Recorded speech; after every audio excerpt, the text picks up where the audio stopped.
欢迎来到女明星迪丽热巴渠道，点击订阅频道，不要错过当天最热门的新闻。花儿与少年新季探讨男人哄女人话题，迪丽热巴齐海陆分享越老越需要温柔的秘诀。花儿与少年丝路季已经开播第1期，第2期也开播了。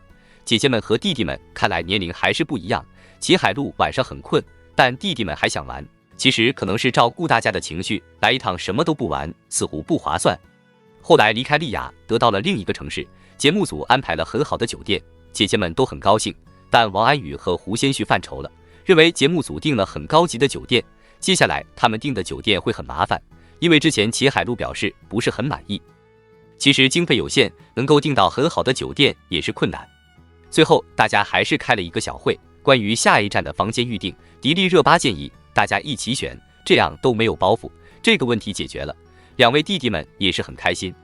姐姐们害怕担任导游，其实他们的英文都不行，只有王安宇还可以简单交流。如果是其中姐姐担任导游，估计很困难。所以他们都认为还是要对两个弟弟好一点。其实他们已经做得很好，毕竟经费有限，也不是他们不愿意住高级的酒店。大姐齐海陆对男人还是比较了解，认为男人至死是少年，长不大，需要哄。后来迪丽热巴也加入话题，他父亲在家也是需要哄的。迪丽热巴爆料自己父亲下厨炒菜，但会把油溅到四处，所以他的妈妈就会插手不让爸爸炒菜，但是爸爸会知趣的去洗碗，而且夸他洗得好，爸爸很开心，碗也洗得很干净。从这个可以看出来，说明迪丽热巴的父母关系很融洽，分工协调，没有将家务让一个人去承受。当然这也说明迪丽热巴的爸爸并不是家长制作风，否则大男人主义严重的人是不会去洗碗的。一个幸福的家庭，彼此还是要互相体谅和理解，当然生活情趣也是很重要。迪丽热巴身上没有大明星的娇气和傲气，她很接地气，和大家相处都很平和，和姐姐们都相处很好。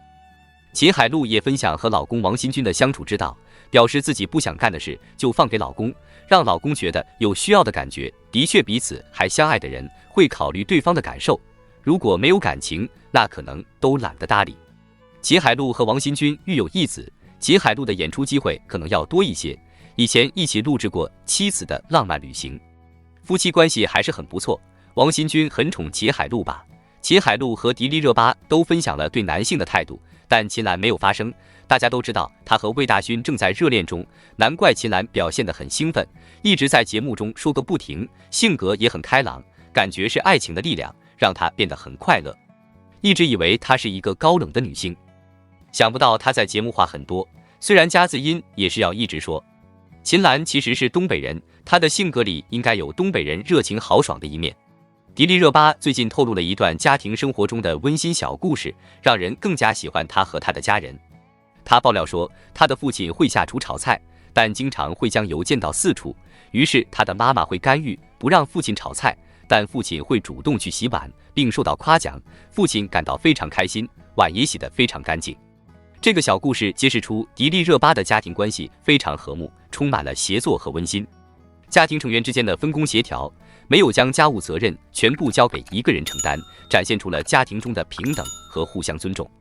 更重要的是，这个故事也反映出迪丽热巴的父母之间的默契和互相关心，他们愿意共同分担家庭中的责任，让生活更加美满和幸福。这个故事还表明，迪丽热巴的父亲并不是一个墨守成规的大男人主义者，他愿意承担家务，包括洗碗，这种平等和体贴的态度值得称赞。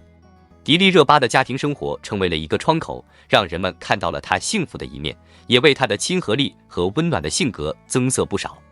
总的来说，迪丽热巴的家庭生活故事传递了温馨和幸福的信息，也让她在观众心中更加亲近和可爱。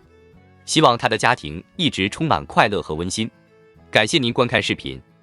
如果您觉得本时事通讯有用，请不要忘记点赞、评论和订阅。祝您生活愉快，充满活力。再见。